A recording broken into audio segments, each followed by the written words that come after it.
soy Diana Valenzuela, soy docente universitaria, soy creadora de contenido, trabajo para el Sistema Público de Radiodifusión del Estado Mexicano y también trabajo en la Cámara de Diputados.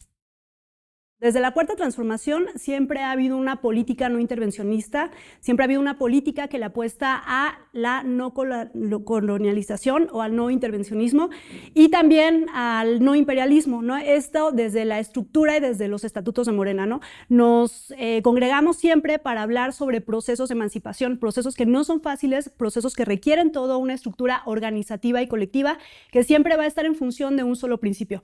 Entonces, ahora que está sucediendo este asalto al pueblo de Venezuela, un pueblo que sin duda eligió democráticamente a su presidente Nicolás Maduro, pues vemos cómo Estados Unidos lo que busca es intervenir tanto en la política como también en términos económicos, ¿no? Y en términos de medio ambiente y de recursos naturales para saquear digamos que todas estas reservas petroleras que hay en Venezuela. Y entonces se retoma nuevamente, porque ya había habido, digamos que una corriente que hablaba del antiimperialismo, se retoman estos dos conceptos. Uno es el de colonialismo y otro es el de imperialismo, ¿no? El colonialismo no es más que una fase material de la historia, la cual busca dominar a los pueblos, porque entonces se entiende que hay pueblos hegemónicos, que hay pueblos que tienen más poder sobre otros y que entonces deberían dominar a aquellos que no lo son. Ese es el caso de Estados Unidos. Estados Unidos durante una época, sobre todo de la Segunda Guerra, pasando la Segunda Guerra Mundial, tuvo una hegemonía muy poderosa en todo el mundo, ¿no? Incluso sobre China.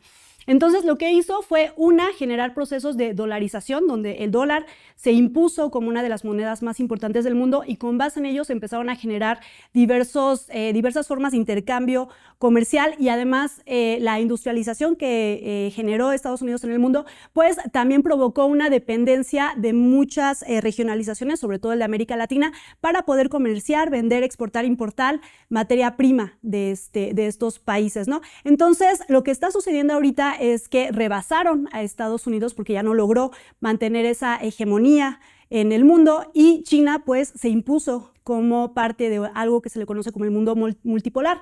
Pero China, recordemos que también viene de un proceso histórico donde tiene una fase, digamos que de revolución, ¿no? En el cual la forma de producción pues ya no es completamente capitalista y además ya no tiene, digamos que la moneda de dólar como la moneda impuesta y la moneda más poderosa en el mundo. Entonces, hay ahorita un déficit comercial en la balanza del mundo, en el cual pues China está produciendo mucho más y sobre todo está produciendo con un alto nivel de participación mundial, ¿no? Entonces, eso evidentemente a Estados Unidos no le conviene. Y si bien sabemos que Estados Unidos lo que busca es la dominación territorial, no nada más en América Latina, sino en todo el mundo, pues evidentemente va a empezar a golpear a algunos países que no le resultan aliados, sobre todo en este proceso económico y también en este proceso de producción. Venezuela es un ejemplo de eso, ¿no? Venezuela ha resistido mucho ante el saqueo imperialista de Estados Unidos, ante esta dominación estructural hegemónica del país que tenemos como vecino. Y entonces en esa suerte, ¿no?, de dominación, pues Venezuela desde el principio dijo, no, aquí hay un pueblo digno, aquí hay un pueblo emancipado y además aquí hay un pueblo con una justicia social que por supuesto le generó, ¿no?, muchas pérdidas humanas y que por supuesto también le generó muchos bloqueos económicos. Entonces, al no ser un aliado comercial de Estados Unidos, pues evidentemente Estados Unidos lo que busca es dominación territorial, es dominación del medio ambiente y es también dominación ideológica.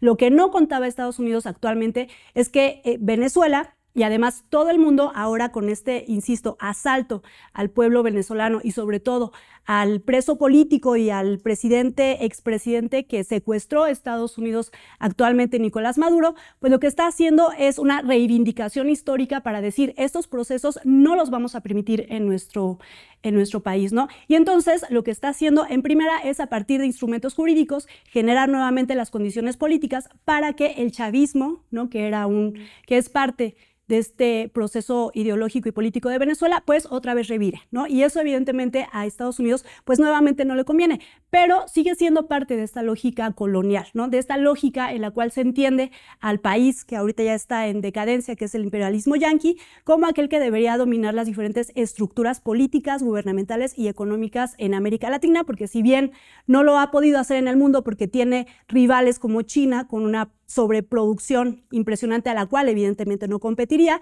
pues también tiene otros aliados como Rusia, ¿no?, Rusia y China. Y entonces, pues lo que está esperando Estados Unidos es generar como este proceso de dominación, pero ya a nivel regional, ¿no? Es decir, América Latina. Su primer coartada, Ecuador, Argentina con Milei, ¿no? Chile con José Antonio Kast, y pues ahorita con Venezuela no pudo, pero lo que quiso generar fue este golpe de Estado, además partiendo de una ilegítima o un ilegítimo proceso de generar descontento, pero también de generar mucha agitación dentro del pueblo venezolano, al cual por supuesto le mandamos toda nuestra solidaridad. La semana pasada escuchamos no nada más a Donald Trump, sino también a Marco Rubio, que han sido como muy personas que no han tenido el descaro en decir en nombre de la libertad y de la democracia que muera quien tenga que morir, ¿no? Y en esa suerte de querer generar agitación política, pues los que mueren son civiles, ¿no? Los que mueren son ciudadanos y ciudadanas venezolanos o de cualquier otra parte del mundo. Entonces, la semana pasada, el presidente del imperio ya en decadencia, Donald Trump, lo que hizo fue amenazar o querer extorsionar a México, diciendo, bueno, lo que sucedió en Venezuela es solamente una probadita de lo que puede suceder en toda la región, ¿no? En toda América Latina, y por supuesto que quien sigue es México, ¿no? Una, porque el proceso, insisto, de desindustrialización, pues generó que Estados Unidos ya no fuera un país competitivo, ¿no? Ya no fuera como ese American Dream que antes se pensaba.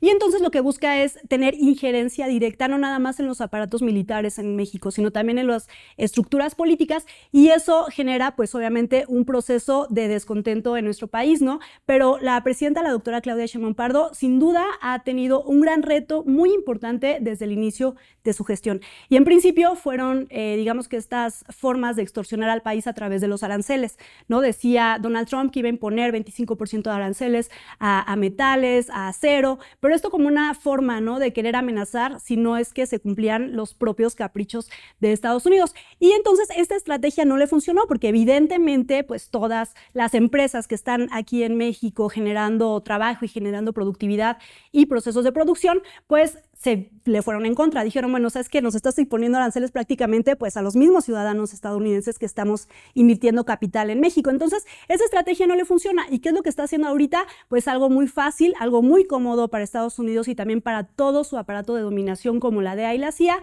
pues es irse en contra de lo que se le conoce como la guerra antidrogas, ¿no?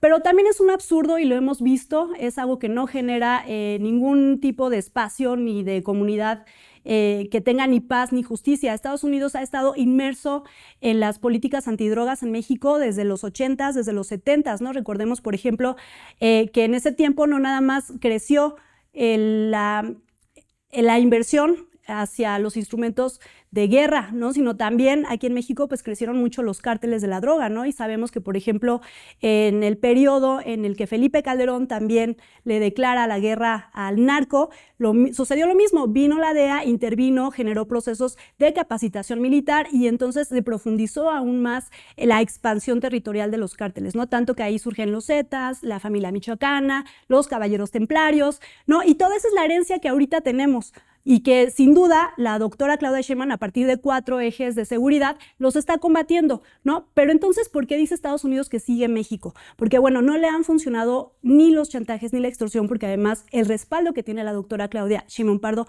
que no ha bajado del 70% desde el inicio de su gestión, pues respalda una política anti-intervencionista. Y eso es muy importante señalarlo porque incluso la derecha lo que ha generado también es una narrativa de decir, claro, en México hay un narcoestado, ¿no? En México se están generando todas las condiciones para que el narco sea quien gobierna. Sin embargo, no se ponen a revisar, por ejemplo, en temas de seguridad, las cifras en las cuales más de 40 millones de toneladas de droga pues han sido incautadas a partir precisamente de esta nueva estrategia de generar políticas antidrogas, pero siempre encausadas a paz y justicia, ¿no? Entonces, lo que hace la doctora Claudia Sheinbaum Pardo es decir, estamos en contra del intervencionismo, por supuesto, estamos en contra de la narrativa de la derecha de que estamos viviendo en un narcoestado, porque no estamos viviendo en un narcoestado, pero además lo que estamos haciendo, y lo está haciendo además muy bien a partir de los diálogos que ha tenido con el gabinete de Donald Trump, es generar un proceso de coordinación política, ¿no? Tanto que incluso Marco Rubio lo ha reconocido en algunas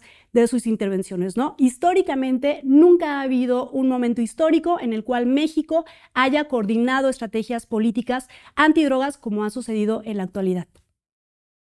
Todas las amenazas que ha hecho Estados Unidos no deben pasarse por alto. Yo creo que en esta década donde Estados Unidos ha invadido territorios que nada ha tenido que ver con drogas, sino por el contrario, que han sido prácticamente destrozos humanitarios que han sucedido en diversos países, pues no es más que, insisto, esta forma en que Estados Unidos busca otra vez tener hegemonía en el mundo. Pero no olvidemos que Estados Unidos ya no es un país competitivo, empezando por sus políticas antimigratorias. Quienes sostenían toda la competitividad productiva en Estados Unidos son las y los migrantes que viven allá, son las y los migrantes que están buscando, sí, claro, mejoras en sus condiciones de vida, pero que también están produciendo y que son gran parte de lo que produce riqueza en el país, ¿no? Entonces, empezando por sus políticas completamente racistas y antimigratorias, pues lo que está generando, por supuesto, pues es una desbandada de migrantes hacia sus países, ¿no? Tanto que, por ejemplo, México también ha mostrado una baja en el índice de migración.